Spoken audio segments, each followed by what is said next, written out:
Hello everyone, and welcome to the fourth instalment of the Chronicles. Before we jump into it, I feel I have some explaining to do. I started this channel as a side project, but after getting a full-time job I stopped having the time in order to make these videos. But over the past couple of months I've been reading the comments, which has really inspired me to want to start to make these again, so that's just what I'm going to do. I feel like I owe everyone a massive thank you for reigniting the fire. Over the span of roughly 1 year, between the 15th of February 1976 and March 16th, 1977, two boys, Mark Stebbings, aged 12, and Timothy King, aged 11, and two girls, Jill Robertson, aged 12, and Christine Milich, aged 10, went missing from just outside their family homes in Oakland County, Michigan. The four children all had separate motives for leaving their homes on the evenings they went missing. Mark Stebbings was visiting an American Legion Hall on the 15th of February 1976. Jill Robertson left her house on a bike following an argument with her mother over dinner on December 22nd, 1976. Christine Milich had gone to a 7-Eleven store on 12 Mile Road on January 2nd, 1977, and Timothy King had gone to a pharmacy on March 16th, 1977. The first child to be reported missing was Mark Stebbings, who was a 12-year-old child from Ferndale, Michigan. His parents were divorced, and Mark lived with his mother. He came from a Roman Catholic family, and was described as a loner by his peers. He was last seen and heard from at 1:30 p.m. on February the 15th, 1976, as he phoned his mother to tell her he was leaving the American Legion's Hall. However, he never made it home, and at 11 p.m. that night, Mark's mother called the Ferndale Police Department to report the young boy missing. In the following days, police searched for Mark's body with no success, until the morning of February 19th, 1976, at roughly 11:45 a.m., where a businessman had left his office building and headed towards a chemist located inside the New Orleans Mall at 10 Mile and Greenfields Road. On his way, something caught his eye in the nearest corner of the car park. He saw what he described as a mannequin dressed in a blue jacket and jeans, but as he got closer, he knew he stumbled into a situation much more grim. It was a body, a human body. It was the lifeless body of 12-year-old Mark Stebbings. Another person told police that they walked their dog around the car park at 9:30 a.m. that same morning the body was found. The man said his dog was on a 20-foot lead, and if the body was there at that time, his dog would have found it. This is a massive what if, but if true, Mark's body wasn't there at 9:30 a.m, but it was at 11:45 a.m. This means there was a 2-hour and 15-minute window in which someone, or some people, dumped Mark's body in the area. The autopsy showed the cause of death as asphyxia by way of smothering, but the report also showed rope burns on his neck, wrists and ankles, which suggests that he had been bound during his captivity. It appeared that Mark was also sexually assaulted. The second child to go missing was Jill Robertson, who was a 12-year-old girl from Royal Oak, Michigan. Her mother Carol had 3 daughters and was recently divorced. It was no secret that Jill and her mother would argue now and again. On one occasion, on the 22nd of December 1976, they did just that. The argument led to Jill running away from home on her bike. The last time Jill was seen was in the Donut Depot on Maple Road between 6 a.m. and 7 a.m. Jill's father, Thomas Robertson, made a call to police at 11:30 p.m. the day she left. Jill was later found on December 26, 1976, on the side of the I-75, north of Big Beaver Road. She was laying on her back, fully clothed, not bound in any way, but a ring of deep dark red surrounded her head. The killer had transported her here, then shot her at close range in the head with a 12-gauge shotgun. It was later decided that Jill was fed and cared for at least 3 days. She seemed to be washed, clean, and with no signs of sexual abuse at all. The third child to go missing was 10-year-old Christine Milich. Christine's parents were divorced, and she lived with her mother in Berkeley, Michigan. Christine was described as shy, quiet, and an average student with few friends. She was a 5th grader at Patton Gill Elementary School. She went missing after going to a 7-Eleven and was missing for a total of 19 days. Shortly after Christine's disappearance, a child from the elementary school she attended was missing, which set off a panic at the school. A frantic search went on for about 20 minutes, and the child eventually was found on school grounds. Tensions were at an all-time high around the city. Parents at Patton Gill Elementary School were lined up outside school to pick up their children, many of them who used to walk home, but not now. 19 days after Christine went missing, Her body was found in a snowbank along Bruce Road in Franklin Village, Michigan, by a mail carrier. She was so frozen, officials had to wait until the following day to perform an autopsy because of the body's frozen state. Police said there were no signs of violence and that she was in the same clothes she was last seen in. Her body was on its back, knees drawn up. The official cause of death given was suffocation. However, there was no sexual assault. Christine was the fifth young person from Oakland County to die within the year. As of late January 1977, Sergeant Robert Robertson had no evidence to link Mark and Christine's deaths. The final child to go missing was 11-year-old Timothy King from Birmingham, Michigan. Timothy's parents were not divorced. He lived with them in Birmingham, Michigan. His family was Roman Catholic. Timmy was described as an outgoing boy who was athletic and well liked. On a cool March evening, Timothy King left his Birmingham home with 30 cents he borrowed from his older sister, Catherine, and headed to the corner store. He wanted some sweets, and it wasn't rare for him to make this trip about 3 blocks. He left with his skateboard and football, and headed towards the Hunter Maple Pharmacy. Tim's older brothers were not around. One was babysitting a neighbour's kid, while the other was rehearsing for a school play. Tim's parents were out for dinner at a nearby Birmingham restaurant. The shop assistant, Amy Walters, said she sold Timmy candy and he left through the back door into the dark parking lot at around 8:30 p.m. Birmingham Police Chief Jerry Tobin said, "Whatever happened to Timmy happened between the time he left the store and before he got home. He doesn't look particularly good at this time." This is now the 7th child that had gone missing in the area. The 6 prior to Timothy had been found, murdered. Tim was only the second boy. The hysteria was at an all-time high. According to Catherine, Tim's sister, Tim asked that she left the front door ajar, so when he got back from the store, he could get back in easily. Catherine also left for the night. It would have been the first time little Timmy would be home all alone at night for any period of time. Timothy's parents got back to the house around 9 p.m. to find the door ajar, but there was no sign of Tim. The King family searched everywhere for Tim. They called his friends, searched the neighbourhood and surrounding area. By 9:15 a.m. the next day, Chief Tobin called on the task force requesting their full involvement. By the afternoon, the day after Timmy went missing, headquarters were established in the Adams firehouse, just a few blocks from the King's family home, and door-to-door searches were conducted and classmates questioned.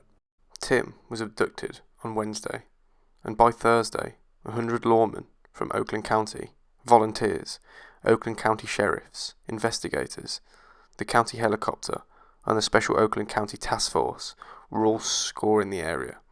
That Thursday, the King stayed behind closed doors most of the day, but did say, "We very much want Tim to come home and eat his favourite meal, KFC.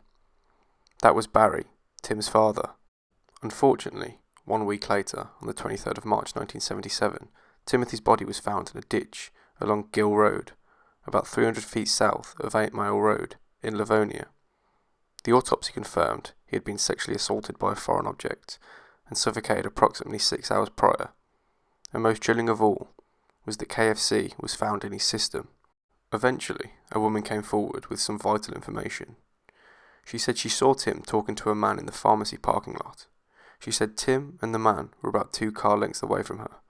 She was able to describe the man she saw talking to the boy, whom she believed to be Timothy King. This witness also described the vehicle she believed the man to be driving, a dark blue AMC Gremlin with a white stripe on its side. She called it a hockey stick stripe.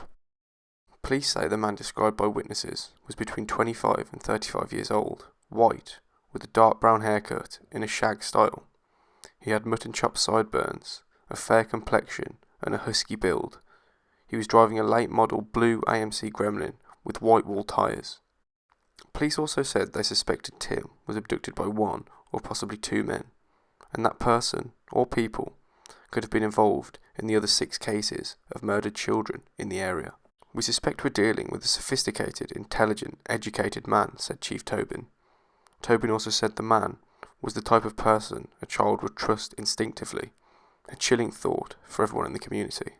There was another 3 possible victims: Cynthia Ray Cardo, Sheila Schrock, and Jane Louise Allen.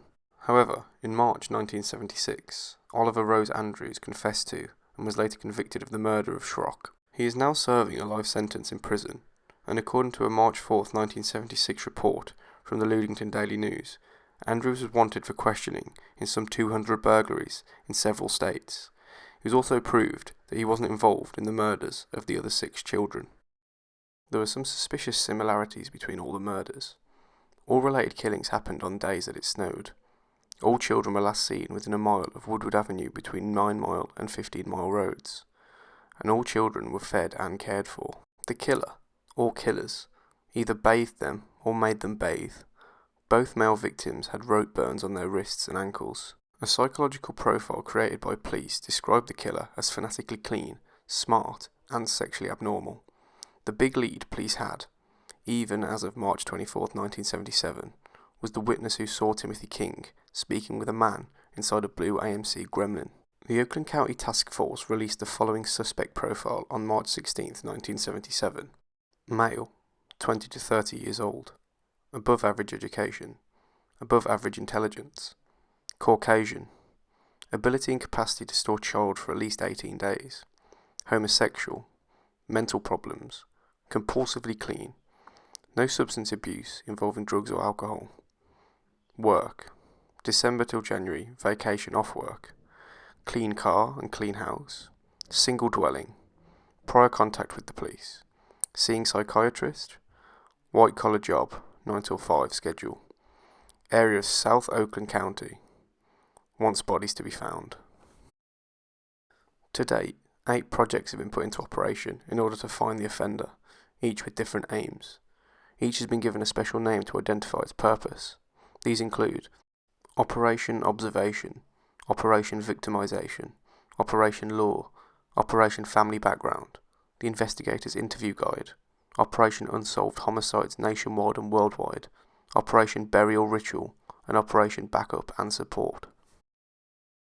I will now be having a deeper look at the named suspects and persons of interest of this case. The first person of interest was Christopher Bush, who was a convicted paedophile and who lived in Bloomfield Hills and killed himself in 1978. For decades, victims' family members had believed Bush could have been involved. In 1977, Gregory Green, 27, was arrested on child sexual assault charges. Green led investigators to 26-year-old Bush, telling them Bush had killed Mark Stebbings. However, Bush and Green both passed polygraph examinations. Green was convicted and sentenced to life in prison for sexually assaulting young boys. Bush first got probation for the same charges before ultimately killing himself. In 2012, it was revealed that there was zero evidence suggesting Bush is the Oakland County Child Killer. His DNA does not match the physical evidence that investigators have. Police sources had told WDIV that Bush's suicide scene was suspicious and may have been a murder. They know he had a drawing of a tortured boy that closely resembled the victim Mark Stebbings. Ropes were found in his closet. He had a blue Vega car, which looked like the infamous blue gremlin spotted at one of the abductions. It was later revealed by investigators that Bush was in custody while police investigated the killings and admitted he was a paedophile. Investigators wanted to keep him in jail, but he was let go after he agreed to a plea deal.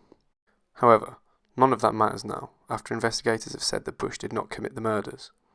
There isn't a piece of evidence that we can point to and say Mr. Bush killed Timothy King, Jill Robertson, Christine Milich, or Mark Stebbins, said Paul Walton, Chief Assistant Oakland County Prosecutor. Chris King, Timothy King's brother, said he thought Bush was involved because the suicide scene photos show potential evidence linked to the case. One photograph shows the drawings that were pinned on Bush's wall, which closely resemble Stebbings. The photographs also show ropes that appear to have blood on them and a shotgun shell. However, the shotgun shell in Bush's room cannot be matched with the caliber used to kill Jill Robinson. They even took it to NASA to see if they could get an identification of the caliber, and there was no way in which they could do that, said Cooper. The second person of interest is James Vincent Gunnels, and at one point, investigators said James was the best lead in the decades-old serial killer mystery. His DNA is a mitochondrial DNA match to a hair found on the body of victim Christine Milich. A mitochondrial match means the hair belongs to Gunnels, or a male relative, of his mother's side. In 2012, Gunnels told WDIV that he had nothing to do with the child killings. I'm not guilty. There it is there. But at the same time, I know how the state police twist words to their advantage. Gunnels said, "My heart goes out to all those families. It really, really does. I don't really feel that they were served justice through any of this. After WDIV spoke with Gunnels, he decided he wanted to speak to the victim's family face to face, so he reached out to the King family. The King family contacted police, who have questioned Gunnels on several occasions. According to police reports, Gunnels failed a lie detector test. They wondered what Gunnels might say to the family. Barry King said Gunnels' story wasn't off the wall, but not exactly promising. I believe that the story he told Chris and I was believable, Barry King said, but it was contradicted by previous stories that he had told other people. Gunnels told the Kings that Bush was a child predator who lived in Oakland County at the time. Gunnels denied knowing anything about the Oakland County child killings. Chris King then asked him about the 2 polygraph tests. My questions for him were, you know it's hard to understand you tried to cheat on one polygraph exam and failed a second polygraph exam, Chris King said. So if you had absolutely no involvement or knowledge of these crimes, why would you feel that you have to cheat in the first place? And then why would you fail a second one? It doesn't make sense. Gunnels told the Kings that he felt terrible. I couldn't imagine having that happen and not knowing all those years, Gunnels said. I really couldn't. Chris and Barry King have been going the extra mile to try and solve the cases, not knowing if they have done any good. It was kind of a long shot that it would help, Chris King said. But law enforcement said, who knows, sometimes these guys have remorse and they end up telling you things. So he went with that hope. The next person of interest is Theodore Lamborghini and his partner in crime Richard Lawson, who were part of a 1970s sex ring that preyed on young boys in Detroit's Cass Corridor. Out of the 5 men involved, Lamborghini and Lawson were the only 2 living members of the ring when they were charged in 2006. Lamborghini faced 19 counts of sexually assaulting children, while Lawson faced 28 similar charges. Lawson, who was already serving a life sentence for murder, told WDIV in 2006 that he knows who the Oakland County Child Killer is. WDIV later obtained documents detailing molestations of many children in the 70s and 80s. 3 new names of suspects in the investigations were listed, and one of those names matched the one of Lawson gave as the Oakland County Child Killer. The name Lawson gave was Bobby Moore, one of the deceased members of the sex ring. Investigators said they were looking into all of those people. Investigators also said they did not believe Lamborghini or Lawson to be the killer, but they did think these men had valuable information that could help solve the case. Lamborghini is serving a life sentence in Kinross Correctional Facility in Michigan's Upper Peninsula. In July 2012, prosecutor Cooper discussed Archibald Edward Sloan and his 1966 Pontiac Bonneville. A hair found in the car is a DNA match to evidence at 2 of the crime scenes, Mark Stebbings and Timothy King. The hair is not his, but police believe it belongs to an acquaintance. Sloan is reportedly the owner of the car where the hair was found. Prosecutors were considering him an accomplice to the suspect. He could be a direct link to whoever the killer is, prosecutors have said. It is believed Sloan worked at a garage or gas station near the 10 Mile and Middle Belt roads during the time of the Oakland County child killing murders. 7 years after the death of Timothy King, Sloan was arrested again. He was charged with 2 counts of first-degree criminal sexual conduct. The offence took place in October 1983, and he was sentenced to life in prison in January 1985. Sloan, who is now 77, is serving a life sentence at the Gus Harrison Correctional Facility in Adrian, Michigan. There is a list of other theories and claims that investigators have spent decades sorting through. At one point, a man going by the name Alan claimed his roommate, Frank, was the Oakland County child killer. Alan wrote letters to police describing his involvement with Frank, who he said had abducted children.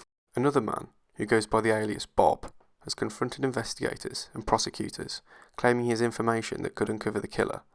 Bob even accused prosecutors and investigators of mishandling the case.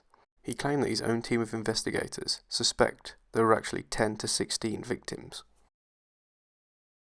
So, to conclude, nobody's been charged with the direct murder of the 4 children, and the investigation is still ongoing today. Investigators are still asking for any information that can be provided. Thank you for watching.